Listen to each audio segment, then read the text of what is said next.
ভারতের মধ্যপ্রদেশের দেওয়াস এরিয়া এবং সেই দেওয়াস এরিয়াতে একটা বাড়ি একটা স্বামী স্ত্রী ভাড়া নেয়। ওয়াইফের নাম হচ্ছে পিঙ্কি এবং হাজব্যান্ডের নাম হচ্ছে সঞ্জয়। এই সঞ্জয়ের অ্যাকচুয়াল বাড়ি হচ্ছে মধ্যপ্রদেশের উজ্জয়নে, কিন্তু কর্মক্ষেত্রে সে থাকে এই মধ্যপ্রদেশের দেওয়াসে। তো তারা যে ভাড়া বাড়িতে থাকে সেই ভাড়া বাড়ির মালিকের নাম হচ্ছে ধীরেন্দ্র। সেই ধীরেন্দ্র আবার বাইরে থাকে, তো সেহেতু তার যে বিল্ডিংটা আছে সে অনেককে ভাড়া দেয়। তো সেই রকমই এই ভাড়াটা সঞ্জয় আর পিঙ্কিকে দিয়েছিল। সঞ্জয় আর পিঙ্কি লাস্ট 5 বছর ধরে একসাথে বিবাহ করে আছে, সেটাই সবাই জানে। এবং সেই বিবাহে কোনো রকম কোনো প্রবলেম নেই, সেটাও সবাই জানে। প্রতিবেশীদের সাথে এই সঞ্জয় আর পিঙ্কি বেশ ভালো সম্পর্ক রাখে। 2024 সালের জুন মাসে দেখা যায় যে এই যে সঞ্জয় আছে সে মাঝে মাঝেই বাইরে যায়। যখন তাকে প্রতিবেশীরা জিজ্ঞাসা করে যে তুমি বাইরে কোথায় যাও, আগে তো এরকম যেতে না, তখন বলে যে আমার যে পোস্টিং ছিল সেই পোস্টিং দেওয়াস থেকে চেঞ্জ করে অন্য জায়গায় হয়ে গেছে, কিন্তু সেই জায়গাটা এমন কোনো দূরে না যে আমি সপ্তাহান্তে একবার আসতে পারবো না। তো সে সপ্তাহান্তে একবার করে কিন্তু ওখানে আসতো। আর প্রতিবেশীরা তারপর থেকে নেক্সট আরেকটা কোশ্চেন করে যে তোমার ওয়াইফ পিঙ্কি কোথায়।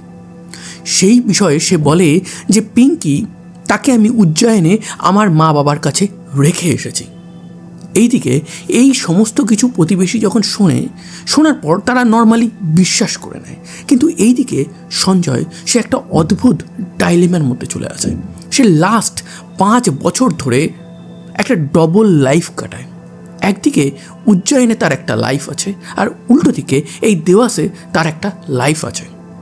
উজ্জয়নে সে তার ওয়াইফ এবং বাচ্চার সাথে সপ্তাহে 2 দিন কাটায়, এবং বাদবাকি 4 দিন সে এই দেওয়াসে তার আর এক ওয়াইফ তো না, তার সাথে কোনো বিয়ে হয়নি, লিভ ইন পার্টনার পিঙ্কির সাথে কাটায়। এবং এই যে দুটো লাইফের ব্যাপারে সে ছাড়া আর কেউ জানতো না। কিন্তু যত দিন যাচ্ছে সে রীতিমতন এই দুটো বহুরূপী লাইফ থেকে বিরক্ত হয়ে পড়েছে। সে আর চাইছে না এরকম কোনো লাইফ কাটাতে, এবং তার পিছনে সবথেকে বড় কারণ হচ্ছে তার যে second live in partner Pinky, সে কন্টিনিউয়াস তাকে বলছে যে আমাকে তুমি কবে বিয়ে করবে।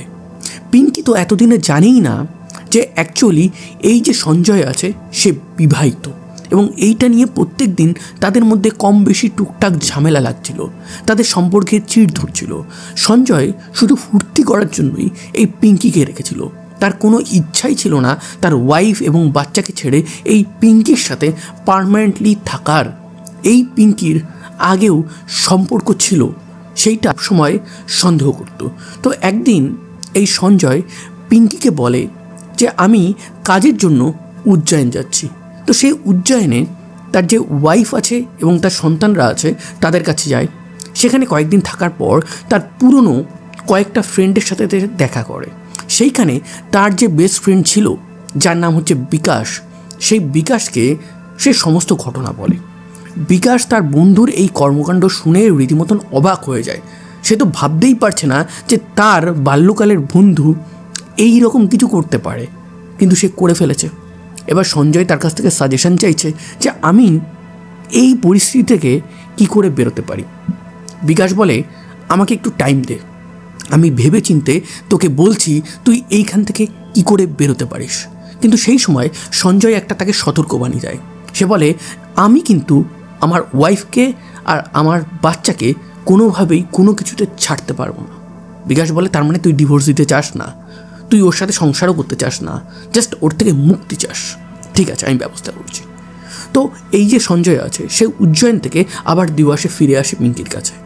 আসা মাত্রই পিঙ্কি আবার সেই সেম কথা বলা শুরু করে যে আজ করবে, কাল করবে বিয়ে, কিন্তু কবে করবে। তখন এই সঞ্জয়ের মনে পড়ে 2023 জুন মাসে তারা এই বাড়িটা ভাড়া নেয় ধীরেন্দ্রর কাছ থেকে। ধীরেন্দ্র বাইরে থাকে, ধীরেন্দ্র ভালো লোক, কিন্তু এই বাড়িতে সেই সময় আরও একটা ভাড়া থাকতো। সেই ভাড়াটা পরবর্তী সময়ে চলে যায়। ওই গোটা বাড়িতে তারাই একমাত্র 2টো প্রাণী থাকতো। তার মাথায় অলরেডি কিছু কুবুদ্ধি আসছিল, কিন্তু সেগুলো সে কি করে করবে সেটা কোনোভাবে ভাবতে পারছিল না। এই সমস্ত কিছুই যখন চলছে তখন হঠাৎই এই সঞ্জয়ের কাছে ধীরেন্দ্রর ফোন আসে। ধীরেন্দ্র বলে যে তুমি যে ভাড়া বাড়িটা আছে সেটা খালি করে দাও, আমি হয়তো 1-1.5 বছরের মধ্যে রিটার্ন করে যাব, আর তোমার যে পাওনা টাকা আছে এবং অ্যাডভান্সের যে টাকা আছে সেইটা তুমি নিয়ে নাও। ধীরেন্দ্র বলে যে আমাকে তো টাইম দিতে হবে, আমি এত সহজে এই ভাড়া বাড়ি কী করে ছাড়বো এবং এই কম টাইমের মধ্যে আমি অন্য কোথায় কী করে ভাড়া বাড়ি খুঁজে পাবো। তো ধীরেন্দ্র বলে যে ঠিক আছে, তুমি কয়েক মাস টাইম নিয়ে নাও।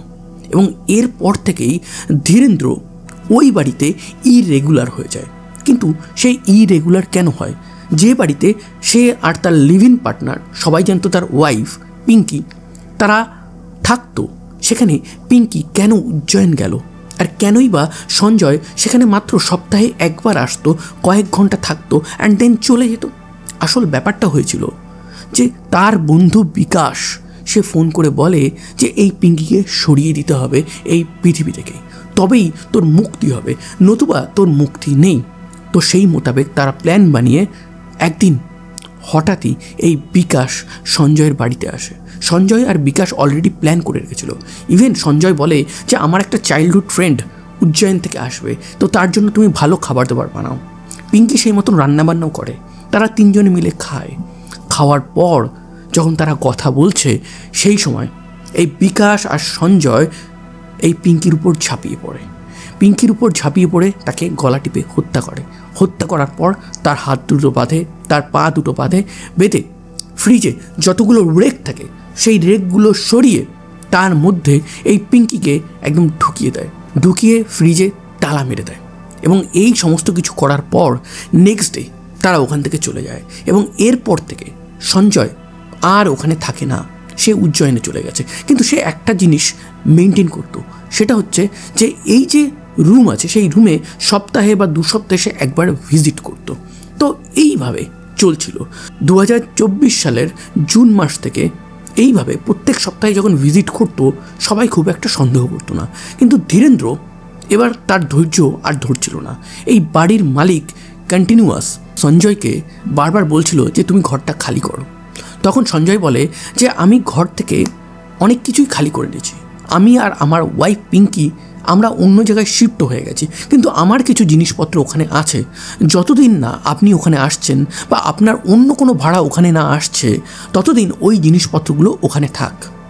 এই সঞ্জয় অ্যাকচুয়ালি ওই বাড়ির 2টো ঘর ভাড়া নিয়েছিল। কিন্তু শেষমেশ ধীরেন্দ্র বাড়িতে আসে। বাড়িতে এসে সেই 2 ভাড়া ঘরের একটা ঘর অন্য একটা ফ্যামিলি, রাঠোর ফ্যামিলিকে ভাড়া দিয়ে দেয়। তারা ওখানে থাকছিল, কিন্তু তারা বলে যে আমরা তো 2টো রুম ভাড়া নিয়েছি, তো আর একটা রুমও আমার লাগবে। তো এই জানুয়ারি মাসের 10 তারিখে ধীরেন্দ্র আসে। আসার পর যখন অনেকবার সঞ্জয়কে ফোন করে, সঞ্জয়কে যখন মেসেজ করে যে আমি আমার বাড়িতে এসেছি, তুমি ওই দরজার চাবিটা আমাকে দাও, না হলে আমার কিছু করার নেই, নাহলে আমাকে তালাটা ভাঙতে হবে। সঞ্জয় কোনো মেসেজের অ্যান্সারও দেয় না, না কল পিক আপ করে। তো সেই সময় বাধ্য হয়ে এই ধীরেন্দ্র ওই যে রুম আছে সেই রুমের ইলেকট্রিসিটি সাপ্লাই কেটে দেয়। একদিন সেই ইলেকট্রিসিটি সাপ্লাই কেটে দেওয়ার পর রাঠোর ফ্যামিলি পরের দিন রাত্রেবেলা এই ধীরেন্দ্রকে ফোন করে বলে যে পাশের ঘর থেকে প্রচণ্ড একটা পচা গন্ধ আসছে। এবং এইটা শুনে ধীরেন্দ্র যখন পরের দিন সকালবেলা আসে, এসে যখন তালাটা ভেঙে ঘরের মধ্যে কিছু মালপত্র দেখে, আর দেখে যে একটা ফ্রিজ আছে এবং সেই ফ্রিজ থেকেই কোথাও না কোথাও যেন গন্ধটা আসছে। সেই মোমেন্টে সে গিয়ে সেই ফ্রিজটা ওপেন করে এবং ওপেন করা মাত্রই একটা 10 মাসের পচা গলা শরীর সেটা হুট করে পড়ে যায়। ধীরেন্দ্র এটা দেখে পুলিশকে ফোন করে, পুলিশ আসে এবং পুলিশ এসে পুরো ব্যাপারটা যখন দেখেই সমস্ত কিছু তদন্ত করে একদম কয়েক ঘন্টার মধ্যেই বুঝতে পারে যে এই সমস্ত কিছুর পিছনে নিশ্চয়ই এই পিঙ্কির হাজব্যান্ড বা লিভ ইন পার্টনার সঞ্জয় আছে। সঞ্জয়কে তারা আরও কয়েক ঘন্টা পর উজ্জয়ন থেকে অ্যারেস্ট করে নেয়। তারপর তারা বিকাশকেও অ্যারেস্ট করে। তো বর্তমানে এই 2জন জেলে আছে। তো এই কেসে আর যদি কোনো আপডেট থাকে তাহলে সেটা আমি কমিউনিটি ট্যাবে অবশ্যই জানিয়ে দেবো। আজকাল কি হচ্ছে, আজকাল কেউ ফ্রিজ কিনতে গেলেই তো মানুষ সন্দেহ করছে যে এই ফ্রিজে সবজি ঢোকাবে, মাংস ঢোকাবে, মাছ ঢোকাবে, না কোনো মানুষ ঢোকাবে। এই নিয়ে কতগুলো কেস হয়ে গেল। এই ছিল আজকের একটা ভেরি ইন্টারেস্টিং ডিস্টার্বিং একটা ট্রু ক্রাইম ঘটনা। তো এই রকম রিয়েল লাইফ ট্রু ক্রাইম ঘটনা ইন স্টোরি ফরম্যাটে যদি আপনারা শুনতে চান আমার কাছ থেকে, তাহলে অবশ্যই এই চ্যানেলটাকে সাবস্ক্রাইব করবেন। এবং আজকের ঘটনা যদি আপনাদের ভালো লাগে তাহলে একটা লাইক করবেন, একটা কমেন্ট করবেন এবং বন্ধুদের গ্রুপে অবশ্যই শেয়ার করে দেবেন। ধন্যবাদ। আবার দেখা হবে নতুন কোনো এক ভেরি ইন্টারেস্টিং ট্রু ক্রাইম ঘটনার সাথে।